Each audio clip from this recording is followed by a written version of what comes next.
우리 지난주에 살펴본 말씀은 여호아스가 계속된 악을 행했던 모습을 봤습니다.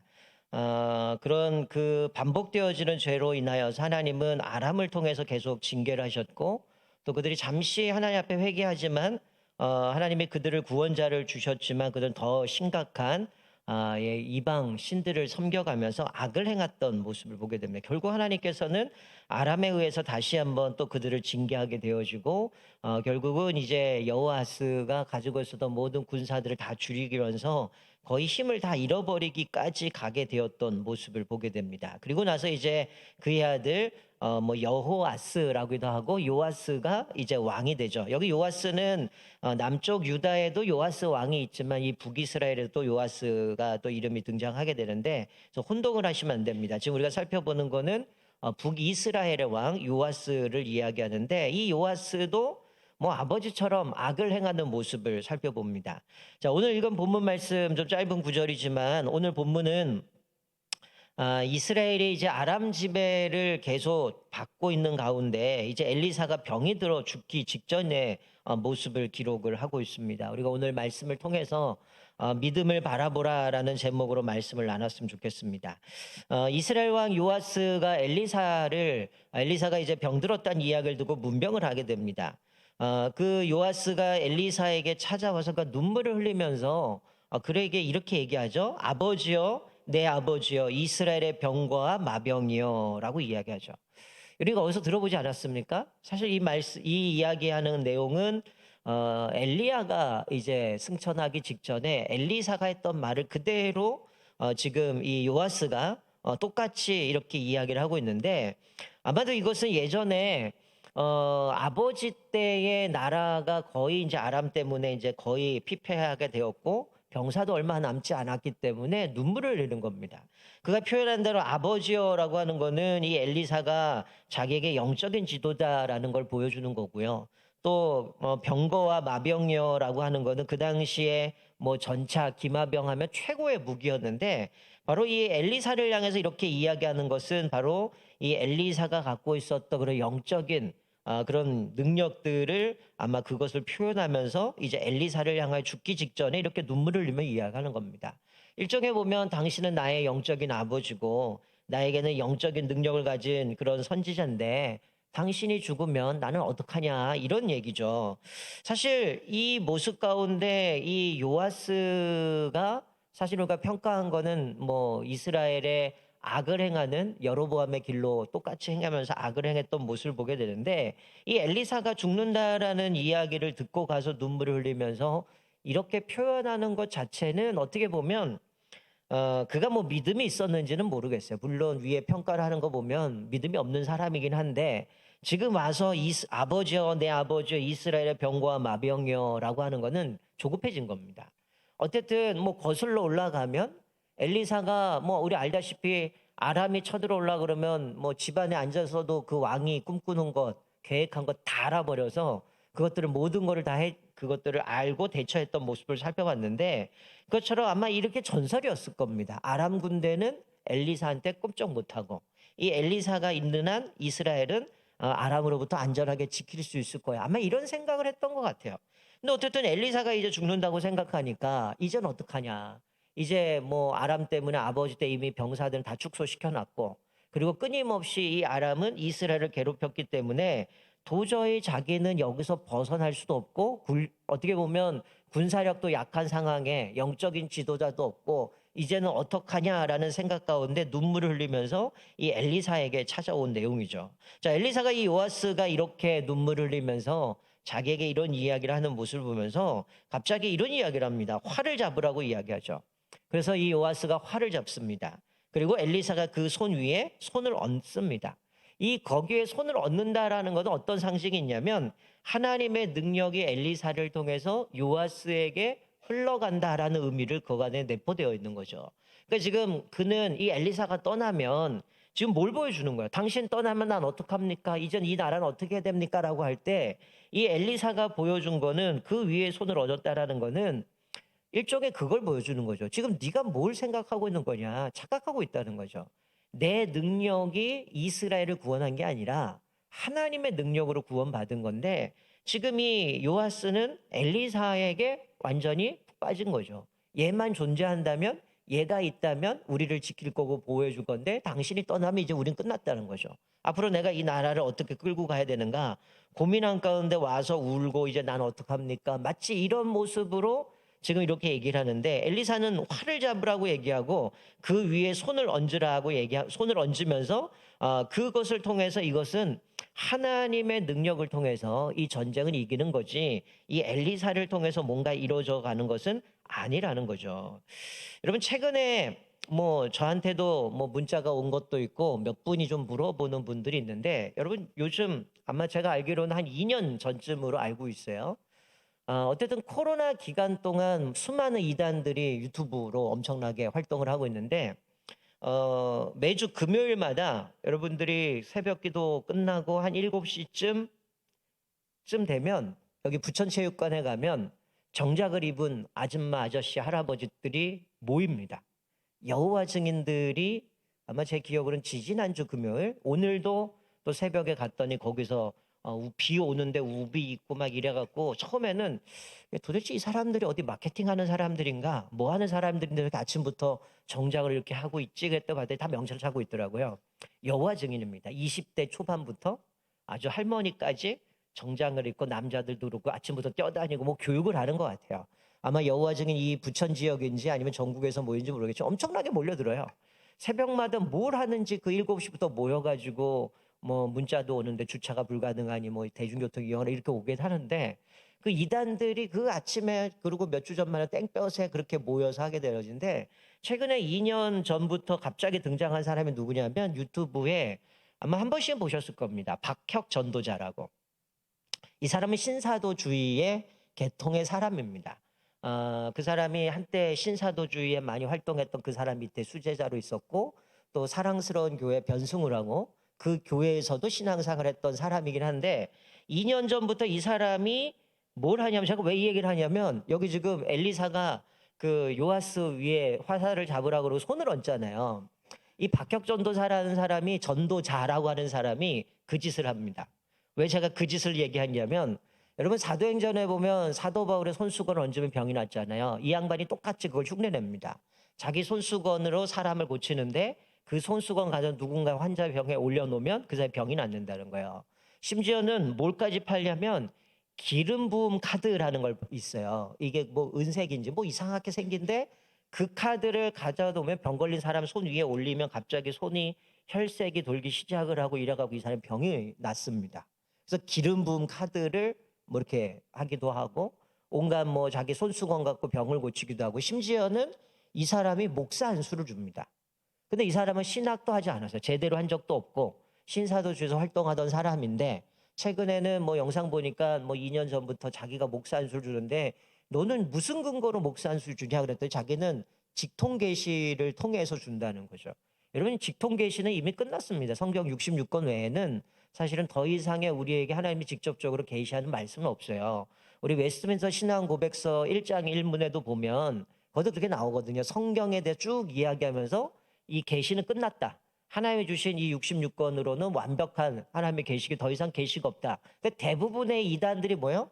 직통 계시를 통해서 뭔가 자기가 뭔가를 받았다든지 영서를 쓴다든지 이런 걸 하거든요. 근데 이 양반들이 2년 전부터 활동하는데 지금 엄청나게 도나 봐요. 주중에도 부목사님을 통해서도 저한테 오고 또 어떤 분을 통해서 저한테도 문자가 오고 계속 문의를 하고 있는데 아마 작년 현대종교 아마 9월호인가 이분에 대한 기사가 올라왔습니다. 거기 보면 이 사람이 어떻게 활동하게 되는지 보여주는데 제가 최근에 검색을 해서 찾아내는 건 뭐냐면 이 양반이 백석대학교에 신학을 들어갔어요. 누군가의 도움에 의해서.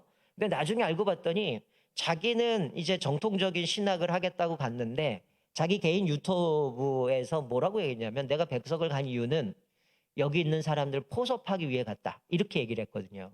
그러니까 이게 사람들이 좀 영적인 분별력이 필요한 겁니다. 그러니까 대부분의 이제 신사도 계통족의 사람들이 뭐 손수건 얹어가 병을 고친다든지 우리 임파테이션 막 쓰러뜨리는 거 이런 거라든지 그런 일들을 하면서 뭐 자기가 우리나라의 선지자로 하나님이 나를 부르셨다. 그래서 하나님은 자기를 통해서만 계시를 하시고 자기를 통해서 말씀하신다라고 얘기를 하는데 오늘 이 엘리사가 이 손을 얹었다라는 건 하나님의 능력이 이렇게 넘어간다라는 걸 의미하는데 좀 참고로 요즘 이게 엄청나게 드러나고요. 최근에는 또 웬 여자 전도사가 또 비슷하게 또 활동을 하기 시작을 합니다. 그러니까 엄청나게 유튜브에 그런 사람들이 많은데 유튜브에 좀 인기 있고 또 믿음이 있고 바른 것 같지만 꼭 검증을 하셔야 됩니다. 제가 계속 광고할 때마다 유튜브 얘기를 하는 이유가 엄청나게 거기에 빠져드는 사람들이 많아요. 여러분 최근에 그 목회정보센터에서 통계를 냈는데 한국 교회의 많은 성도들이 이단에 대한 경계심이 되게 강합니다. 근데 왜 넘어가는 줄 아세요? 정에 끌려서 넘어간다는 거예요. 이 사람이 이단인 건 아는데 정 때문에 따라간다는 거예요. 성경 공부하러. 정 때문에 그 사람이 보낸 거 한번 봐준다는 거예요. 유튜브. 근데 여러분 유튜브 알잖아요. 알고리즘. 하나 보면 또 나오고 또 나오고 또 나오면 몇 시간 하루 종일 그것만 볼 수 있어요. 그러니까 코로나 기간에 앉아서 유튜브만 보던 사람이 다 빠져버린 거죠. 그리고 신천지 교육도 유튜브로 다 진행을 해버리고 줌으로 진행해버리니까 누가 공부했는지 모르는 사람인데 여러분 오늘 공동체 성경 읽기 예레미야 말씀 뭡니까? 하나님은 이스라엘 백성들로 하여금 바벨론으로 가라. 네 항복하고 포로로 끌려가라. 너희들 70년 생활하는 게 하나님의 뜻이다라고 했는데 거짓 선지자 하나냐가 등장해서 뭐라 그래요? 이 몽해를 깨트리면서 아니다. 하나님은 이렇게 우리를 속박해서 건져내실 거다라고 얘기하는데 예레미야는 다시금 하나냐가 그렇게 어떻게 한다는 거야? 속박받을 거다라고 하면서 그가 저주받을 것을 이야기하는 것처럼 예전에도 그런 사람이 있었지만 지금도 끊임없이 간다라는 거죠. 여러분 오늘 본문 말씀해 보면 이 엘리사가 갑자기 활을 잡고 거기다 이제 손을 얹습니다. 그리고 하는 얘기가 뭐라고 했냐면 화살을 동쪽의 창을 열어서 화살을 쏘라는 거예요. 여러분 동쪽의 창을 연다라고 했을 때 그리고 화살을 쏩니다. 그랬더니 엘리사가 뭐라고 얘기해요? 여호와를 위한 구원의 화살, 곧 아람에 대한 구원의 화살이니 왕이 아람 사람을 아벡에서 치리이다. 즉 이 모습을 통해서 보여준 건 뭐냐? 야, 네가 지금 나 없으면 이스라엘은 끝나는 것 같지만 내가 아니라 하나님의 능력을 통해서 구원받은 거고 하나님만 의지해야 된다는 걸 보여주는 거예요. 그래서 동쪽의 창문을 열어서 거기다 화살 쏘라는 거는 동쪽이 어딥니까? 아람 군대가 활동했던 곳이죠. 이 동쪽이라고 하는 거는 아람 군대가 주로 활동했던 곳인데 길르앗과 바산을 의미합니다. 즉 이 얘기는 뭐냐면 화살을 동쪽으로 쏘라는 얘기는 일종의 엘리사가 즉 하나님이 이제 아람 군대를 향한 선전포고를 보여주는 겁니다. 네가 동쪽에 창을 열고 화살을 쏴라. 그것은 하나님께서 이 여호와를 위한 구원의 화살, 아람에 대한 구원의 화살이니 왕이 아람 사람을 아벡에서 치리이다. 자기는 이제 죽기 직전에 이제 죽음을 향해서 가야 되는데 그가 와서 눈물을 흘리면서 아버지여 내 아버지여 이스라엘의 병고와 마병이여 이런 얘기를 하면 당신 죽으면 난 어떡합니까? 이 나라 어떡합니까? 라고 할 때 이 엘리사가 보여준 건 나의 능력도 아니고 하나님의 능력이라는 거예요. 그리고 화살을 쏘면서도 상징하고 있는 거는 여호와를 위한 구원의 화살이다. 하나님이 너희를 구원하시지 내가 구원하는 게 아니라는 거예요. 그래서 화살을 쐈습니다. 그리고 나서 이제 전쟁에서 당신이 아벡에서 칠 것이다라고 얘기했는데 갑자기 또 이상한 명령을 내려요. 자, 18절에 보면 또 이르되 화살들을 집으소서. 곧 집음에 엘리사가 또 이스라엘 왕에게 이르되 땅을 치소서 하는지라. 이에 3번 치고 그친지라. 자, 화살을 쐈는데 갑자기 화살을 집으래요. 그리고 그 집은 화살을 갖고 뭐라 그럽니까? 땅을 치라고 얘기합니다. 그랬더니 이 요아스가 땅을 3번 치고 그쳐버립니다. 그러고 났더니 19절 어떻습니까? 엘리사가 막 화를 내죠. 당신이 지금 왜 3번만 쳤냐는 거죠. 당신이 5번을 칠 것이니라 그리했다면 왕이 아람을 진멸하기까지 쳤으리이다. 그런즉 이제는 왕이 아람을 3번만 치리이다. 지금 무슨 얘기예요? 이 화살을 갖고 친다라는 거는 아람 군대를 몇 번 이기느냐는 거죠. 여러분 사실 이 요아스가 한 이 3번 쳤다라는 거는 이 당시에는 3이라는 숫자를 완전수로 생각했습니다. 그러니 인간적인 상식으로 그래도 어떤 편견이나 이런 거 관습으로 생각했을 때 내가 3번 정도 두드렸다면 충분히 했다는 생각을 갖고 있는 거예요. 그러니 자기는 자기의 생각대로 화살을 쏘는 게 하나님이 아람을 나로 하여금 전쟁에서 이기게 하시는 거니까 3번 정도 치면 충분히 이길 수 있겠구나. 그래서 아람을 이기겠거니 생각하면서 3번을 쳤는데 그런데 뭐라고 얘기하는 거예요? 화를 내면서 당신이 대여섯 번 쳤을 겁니다. 쳐야 되지 왜 세 번만 치냐는 거죠. 지금 네 생각 갖고 세 번이면 충분하다고 생각하냐는 거죠. 당신이 만약에 대여섯 번 쳤다면 완전히 진멸했을 텐데 당신이 세 번밖에 치지 않았기 때문에 이 아람 군대를 세 번만 이길 거다라고 얘기를 하는 거죠. 여러분 뭐 상식적으로 센스가 있다면 내가 화살 쏜 게 아람을 이기는 거라면 갑자기 화살 들고 치라고 하면 어떻게 돼요? 엘리사가 멈추라기 하기 전까지 계속 쳐야 될 거 아니에요. 아, 이건 분명히 전쟁에 이기라고 하는 거니까 내가 여러 번 치면 여러 번 이기겠구나. 이거는 센스가 있다면 그렇게 이게 지금 치는 행위가 뭔지를 알았을 텐데 이 생각에는 세 번, 아, 완전수. 이 정도면 충분하지. 자기 생각으로 이렇게 해버렸다라는 거죠. 즉, 이 화살이 여호와의 승리에 대한 약속을 요아스에게 보여주고 있는 건데 그것을 하나님의 능력을 확신했다면 어땠을까요? 정말 이 엘리사가 멈추라기 할 때까지 끊임없이 쳤을 겁니다. 그 세 번 쳤다는 건 뭐예요? 소극적이었던 거고 하나님에 대한 불완전한 믿음을 보여주는 겁니다.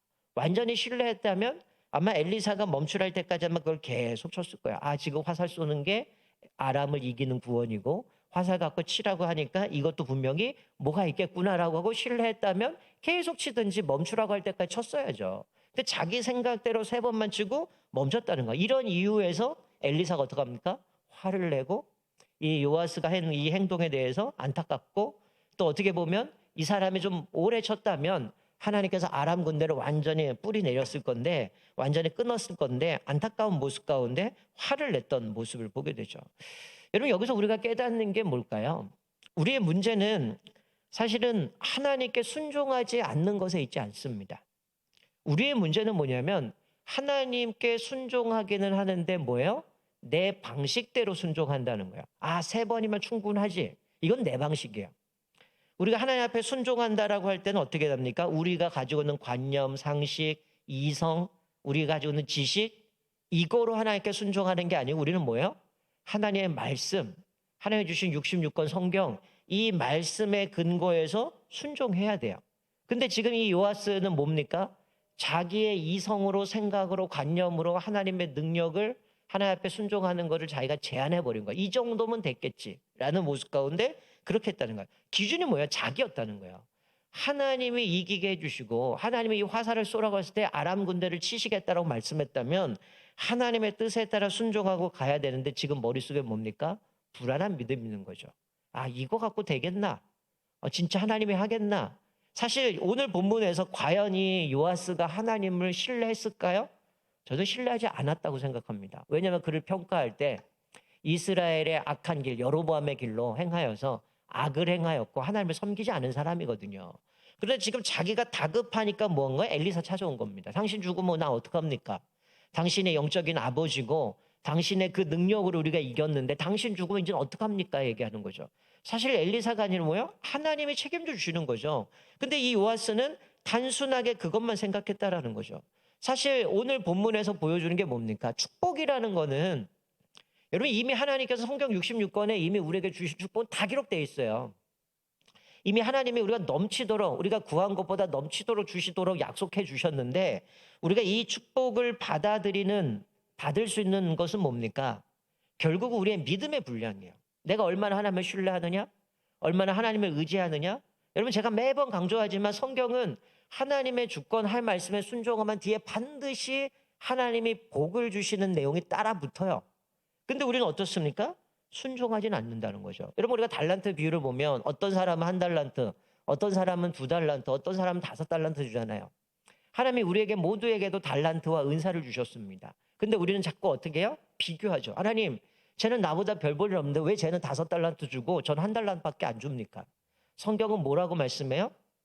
분량대로 주셨다고 얘기해요. 비교할 이유가 없어요. 나한테 한 달란트 줬다면 나는 그 분량밖에 안 되는 겁니다. 누군가가 5달란트 받았다면 그 사람은 분량이 되기 때문에 주신 거예요. 한 달란트 받은 사람은 그것도 감당을 못하니까 어떻게 하나님은 오해하고 땅에 묻어놓고 게으르게 했다가 하나님 앞에 책망받고 쫓겨남을 당하잖아요. 여러분 우리가 누구를 탓할 것이 아니라 사실은 내 분량이 더 커져야 되는 거죠. 내가 하나님을 향한 믿음의 분량들을 더 키워가야 되는 거죠. 여러분 내가 예수를 믿는데 그게 어린아이의 모습 그대로 간다면 어떻게 되겠습니까? 내가 신앙생활했던 그 모습 그대로 흘러간다면 어떡하겠어요? 이 사람은 전혀 성장이 없는 거죠. 그냥 멈춰 있는 겁니다. 그건 어떻게 보면 하나님 앞에 내 직무유기죠. 성경 우리에게 뭐라고 말씀하냐면 구원받았지만 성화를 과정 속에서 자라가야 되거든요. 신앙이 자라가야 되고 하나님을 사랑하는 마음도 자라가야 되고 하나님을 섬기는 마음도 넓어가야죠. 단순히 나 교회 다니니까 주일날 교회 오는 거로 끝. 이거면 뭐하러 신앙생활 합니까? 성경이 주일날 교회 가라 그렇게 얘기합니까? 내가 구원받은 은혜가 감격하면 어떻게 해요? 나에게 주신 사명을 따라 믿음으로 걸어가야죠. 내가 신앙생활했다면 열심히 신앙생활하다가 또 하나님께서 은혜 주셔서 직분 줘요. 그러면 내가 이제 목사 됐으니 내가 이제 장로가 됐으니 내가 권사가 됐으니 이제 끝이구나가 아니라 뭐예요? 그 직분에 걸맞게 하나님 주신 사명을 통해서 어떻게 하면 더 하나님 앞에 기쁨이 될까? 어떻게 하면 주님 앞에 더 귀하게 쓰임받을까? 자라가야죠. 목사가 끝입니까? 이거는 직책일 뿐이에요. 우리는 똑같이 다 누구예요? 성도입니다. 하나님 앞에 거룩하게 구별된 성도예요. 여러분 목사가 중요한 게 아니고요. 장로가 중요한 게 아니고 권사가 중요하고 안수자 중요한 게 아니고 우리는 하나님 앞에 부름받은 성도라는 게 중요한 겁니다. 내가 하나님 앞에 거룩하게 구별된 자로 부름받았다면 그 부름에 합당한 삶을 살아내야죠. 교회가 여러 가지 행정적으로 하다 보니까 직책들이 생긴 거고 그 역할로 헤어진 것이지 그것이 우리 삶의 신앙의 수준을 알려주는 건 아니거든요.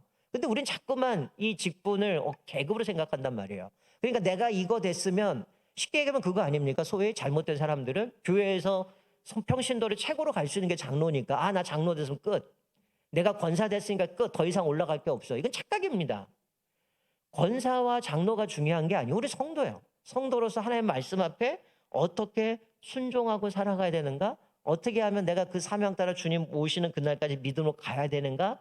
그게 우리 삶의 목적이지 내가 어떤 직분 받는 거, 내가 목사가 되는 거 아니라는 거예요. 그건 별로 중요하지 않습니다. 내가 아무리 목사가 돼도 하나님 앞에 그 사명 감당하지 못한다면 어떨까요? 끝난 거예요. 여러분 최근에 합동 측과 통합 측의 교회를 통계가 나왔습니다. 최근 10년 동안 한국 교회의 통합 측이 몇 명이 교회를 떠났는가? 합동 측이 몇 명이 떠났는가? 여러분 통계 보니까 합동 측이 70만이 떠났어요. 통합 측이 50만이 교회를 떠났습니다. 작년에 교회가 4,000개가 문을 닫았습니다. 여러분 이게 왜 그럴까요? 하나님의 나를 부르셨는데 그냥 내가 교회 나가면 끝. 그냥 신앙생활 한다라고 생각하는 것도 끝났다고 생각하는 거예요. 여러분 우리는 그리스도의 장성함을까지 자라가야 되고요. 계속 강조하지만 예수님 재림하기 전까지는 끊임없이 믿음의 선한 싸움을 싸워야 됩니다. 근데 우리는 어느 순간 되면 이 정도면 됐지. 마치 엘리사가 죽음의 앞에서 치라라고 했을 때 뭐 했어요? 3번 치면서 이 정도면 됐지.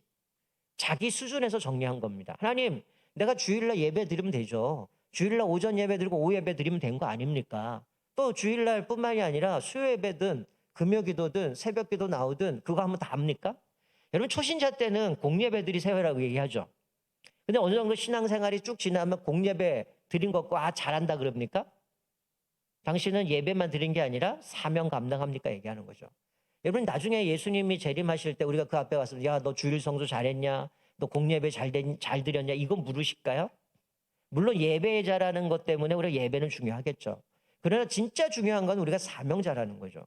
사도 바울이 표현한 대로 우리는 뭐예요? 천국 대사입니다. 대사로서 하나님과 죽어가는 영혼들을 중매쟁이라고 표현했어요. 우리가 그들을 하나님과 연결시키는 그들에게 복음을 줘 그들을 구원시키는 일도 우리 사명이에요. 우리가 화목케 하는 직책을 주셨다라고 얘기를 해요. 단순히 교회 나와 예배 드리고 그냥 헌금하고 그거로 끝이 아니죠. 하나님이 나에게 주신 사명 그리고 마태복음 나오는 거 땅끝까지로 내 증인이 되리라. 이건 뭐예요? 우리가 주님 부르시는 그날까지 우리 사명을 감당해야 되거든요. 근데 우리는 자꾸만 뭐합니까? 내 수준으로서 내 생각으로 제한을 걸습니다. 하나님의 능력을 내 생각으로 제한 걸어버린다는 거죠. 자, 우리가 일전했지만 22절부터 25절 보면 어떻습니까? 이 여호아스, 즉 요아스의 아버지가 왕의 시대 때 아람 왕 하사엘이 이스라엘 학대했어요. 그런데 하나님께서 어떻게 합니까? 아브람과 이삭과 야곱과 더불어 세우신 언약 때문에 이스라엘에게 은혜를 베푸셨고 불쌍히 여기셨고 돌보셨어요. 그래서 멸하기를 즐겨하지 아니하셨다라고 얘기합니다. 여러분 착각하면 안 돼요. 마치 지금 내가 지금 이 자리에 서 있을 수 있는 게 내 노력으로 내가 잘나서 내가 뭘 했기 때문에 얻어졌다고 생각하면 안 돼요. 오늘 여기 본문 말씀 뭡니까? 다 뭐였습니까? 하나님 우리에게 은혜 베푸신 것 때문이에요.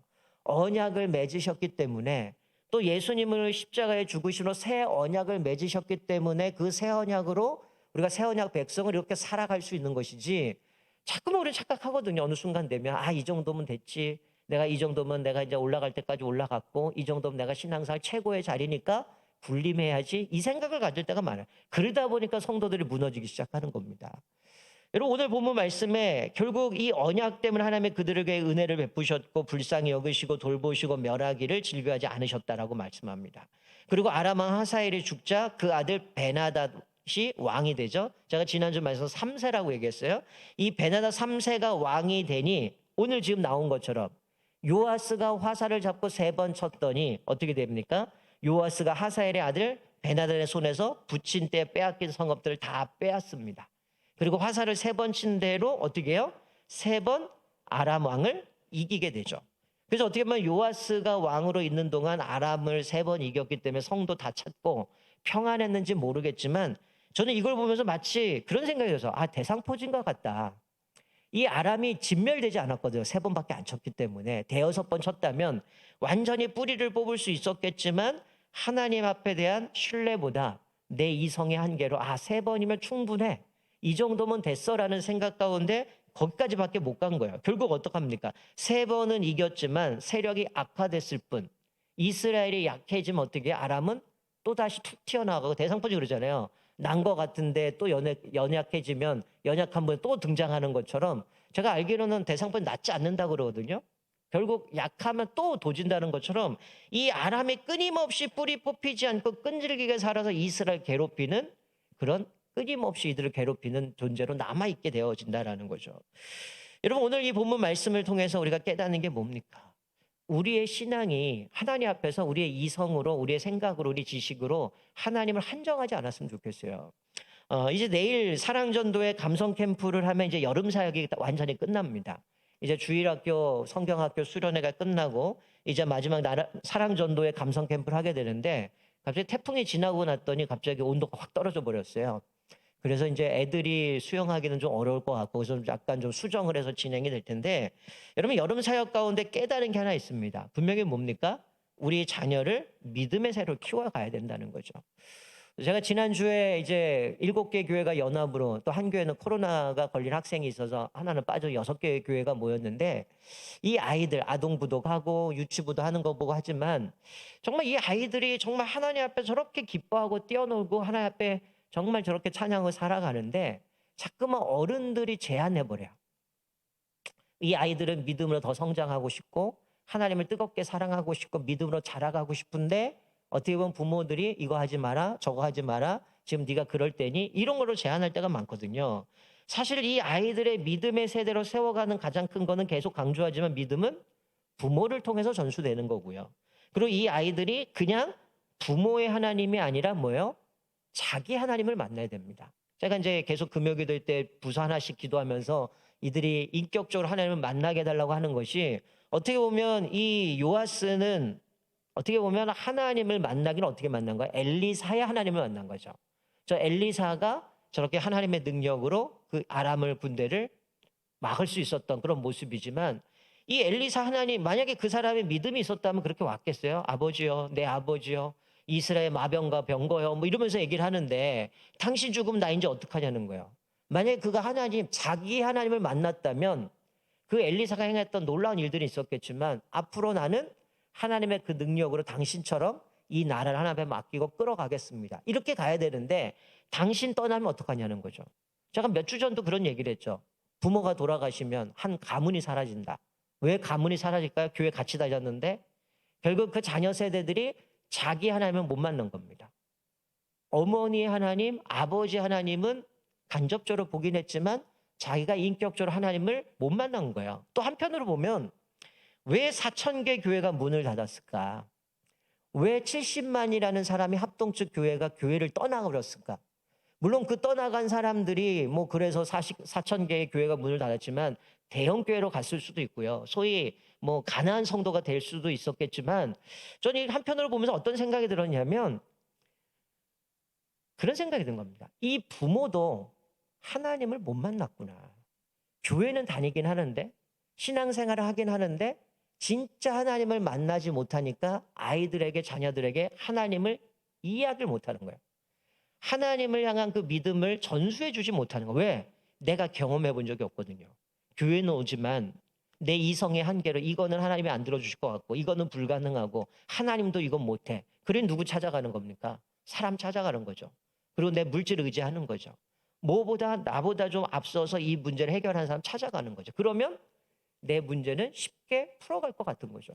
여러분 우리 주일학교 아이들이 오늘 제가 교육자 회의하면서 그런 얘기해요. 수련회 성경학교 다 끝났지만 수련회도 중요하지만 후속 프로그램도 중요하다. 이 아이들의 믿음으로 결단했는데 그 믿음이 계속 이어가기 위해서는 이 아이들을 계속 독려해주고 신앙으로 키워가야 되는데 여러분 이 아이들이 수련회 때마다 얼마나 많은 은혜들을 받습니까? 또 결단했고 또 주님 앞에 믿음을 고백하고 때로는 하나님 앞에 울면서 자기의 죄를 고백하고 회개했는데 그들이 이제 믿음으로 살아가려는 얼마나 많은 유혹들이 있습니까?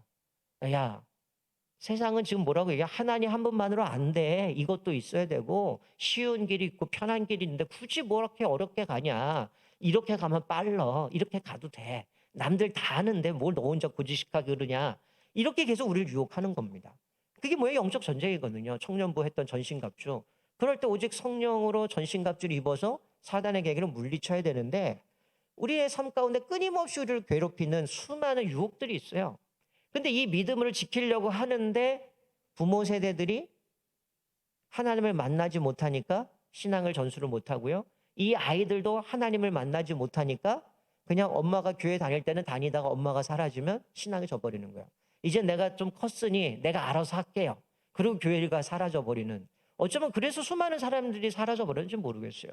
오늘 이 본문의 말씀을 보면서 결국 깨닫는 게 뭡니까? 이 엘리사가 죽은 이후에 요아스가 이제 그 와서 3번 이기는 모습 가운데 거기서 끝나게 되어주고 결국 그의 평가하는 문제는 물론 아마샤와 전쟁했던 내용이 한 번 더 나오긴 하지만 사실 이 요아스 다음 주 살펴서 요아스도 만만한 사람은 아니었어요.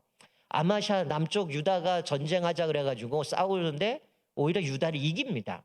그만큼 막강한 군대를 갖고 있어요. 그나마 이 짧은 3년이 지나고 나서 이 3번의 전쟁을 통해서 그 땅을 다 뺏어왔다는 건 그만큼 힘을 얻게 되어졌는데 그러나 문제는 뭐예요? 하나님이 없다면 그 인생 끝났다는 거죠.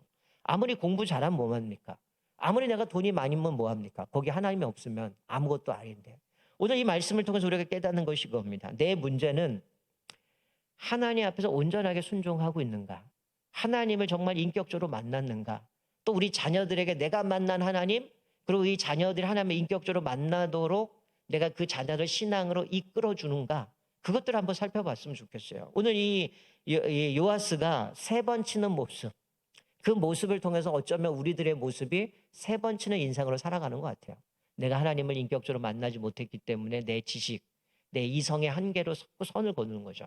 하나님은 이거는 못하실 분, 이거는 내가 해결해야 돼. 그러니 기도하다가 좀 응답이 없는 것 같으면 이거 하나님도 안 하시는구나, 안 해주나 보다. 그러면 또 바른 법, 쉬운 방법으로 가는 것으로 흘러가거든요. 그러니까 자꾸만 우리의 이성의 한계로 하나님의 능력도 제한해버리고 정말 하나님을 온전히 신뢰하지 못하는 모습으로 보게 되어지는 거죠. 우리가 하나님을 신뢰하시기 바랍니다. 성경 66권 모두 다 얘기하는 게 하나님을 신뢰하고 하나님의 말씀에 순종하면 하나님 우리를 책임져 주신다고 말씀해요. 이 엘리사가 죽은 이후에도 하나님 앞에 순종했다면 그 나라는 강성했겠죠. 그러나 그 뒤에 따라가는 내용들 왕들 보면 다 뭡니까? 하나님을 순종하지 않고 이것보다 쉬운 그래 아람 왕 쳐들어오면 우리가 이 바알을 섬기면 되겠지.